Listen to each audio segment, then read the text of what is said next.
Well, hello everybody, this is Jasmine Gonzalez. It's Thursday, January 3rd. Yeah, January 3rd. Because tomorrow is 4th, and then Saturday is the 5th. And the 5th is the show in New York, Championship Wrestling in Whitesboro, New York. So, yeah, um, today is Thursday the 3rd, February 3rd. Um, Today I woke up, it's, um, it's raining today. There's no snow. It's raining, but it's still a little bit cold. So just because it's raining doesn't mean that it's not cold. It's cold enough that it's still cold.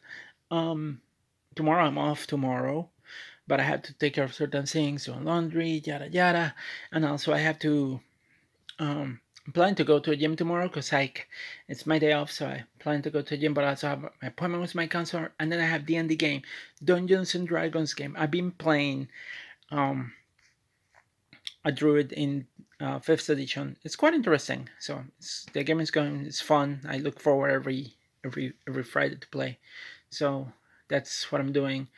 Um, with that, I want to tag now, and this is nothing personal. It's not an attack, but it bothers me when people on Facebook um, comment on my posts and they start calling me and telling me things based on my decision because honestly, like I get it that there are jobs in other states. I get that there are jobs in other states that are available and yada yada. But for me to move, I consider the whole state, the things that the state has.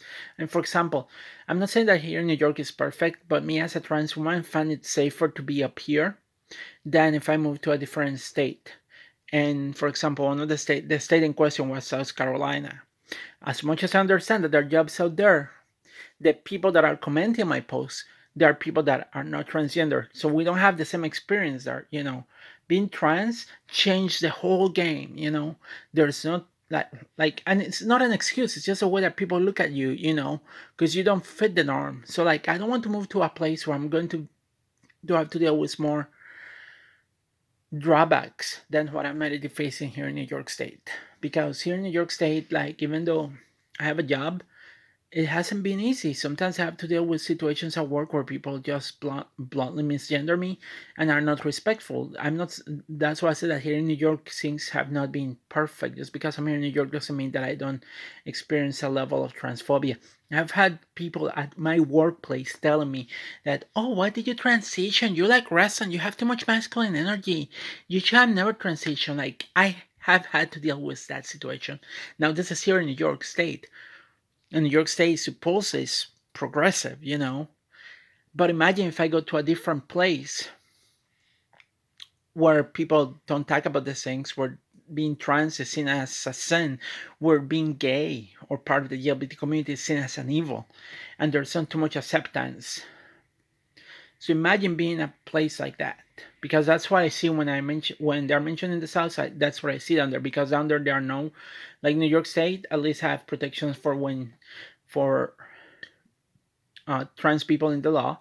So if we're discriminated in work situations, we can file a complaint with the Division of Human Rights. Other places like North Carolina, they don't have laws to protect transgender people.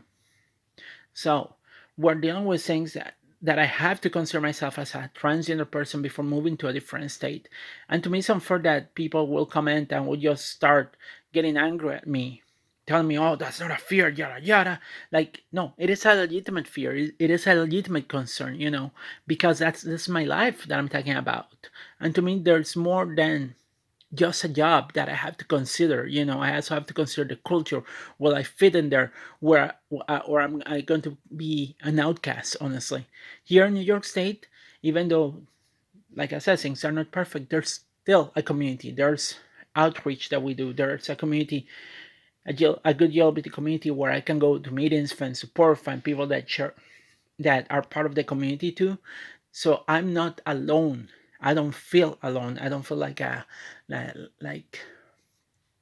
like I'm the only one. And that's one of the things that I tend to look a lot. And if a place doesn't have those things, I don't think I will move to a place like that, honestly. Like it's like in Puerto Rico too. In Puerto Rico, I think I know there's community, but I don't think there's like a strong community. And there because we know how people are in the culture, like it's not a culture that I want to deal with. because I know there's probably going to be discrimination, even though people are going to try to say, "Oh no, no, no, we're hiring you for whatever reason. We're not hiring you for whatever reason." There's you know that there's a level of discrimination. So that's why I get angry when people tell me, like, try to get angry at me for not wanting to go to a particular state. I don't have to go to that particular state. I don't want to do with the people or the culture there.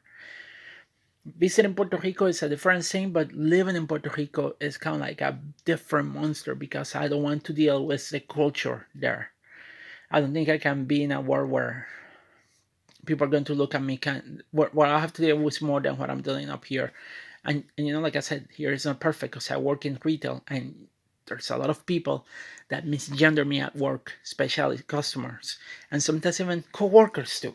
So I cannot imagine being in a culture like Puerto Rico where people are probably going to like judge me and then on top of that try to like sneak in religious um, bias to that to try to make me feel guilty about it. So and honestly, I don't know because like I know that in Puerto Rico too, trans women down there face more unemployment than any other minority group down there. So there's a thing down in Puerto Rico too, and or in places like that where people tend to outcast more transgender people. You know, because honestly, like I don't want to say that it's transphobia is happening, but I can feel it. You know, when I go to a job interview and I look at the interviewer, I can see sometimes a level of discomfort that they feel. I can see it in their eyes, you know. I can just see it, you know. Mostly because I don't fit the norm of femininity.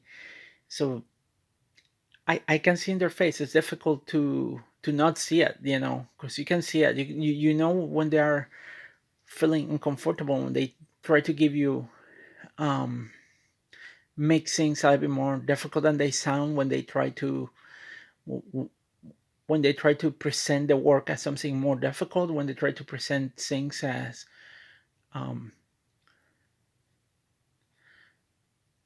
trying to find an excuse not to hire you, pretty much. You know, and you know it that is probably part because of who you are as a person, because of who you are. Even though you are dressed in a way that is professional, they still are having doubts. They still don't know how to deal with you. They are not prepared to deal with you. And unfortunately, it's like when a company says like, "Oh, we are accepting of LGBT people, we're accepting of trans people," but managers sometimes they still make mistakes because they're not used to deal with transgender people or LGBT people, you know. But the company is LGBT accepting and all that kind of stuff. And they brag about that, but in reality, when you arrive at work, like right now, and I have to say it, I'm probably one of the only trans people that works at my store. So you have to wonder about this thing because I can look around and it's like, oh, there are so many trans people that work here, you know. So where's the people in the community, you know? So you have to wonder about those things. And if I go to a place like North Carolina or Puerto Rico, you know, like I know I have my qualifications, but that will not stop somebody to say like, well, I don't feel comfortable with this person. And true, they may not know, but with my qualifications, my education is still with my previous name. I need to change that. I know I need to change that so I don't deal with that when I go to job interviews.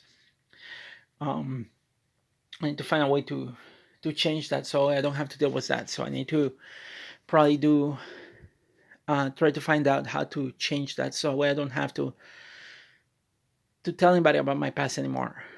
Um, but I know that still, even if I try to, if I change the name legal, I have my name changed legally.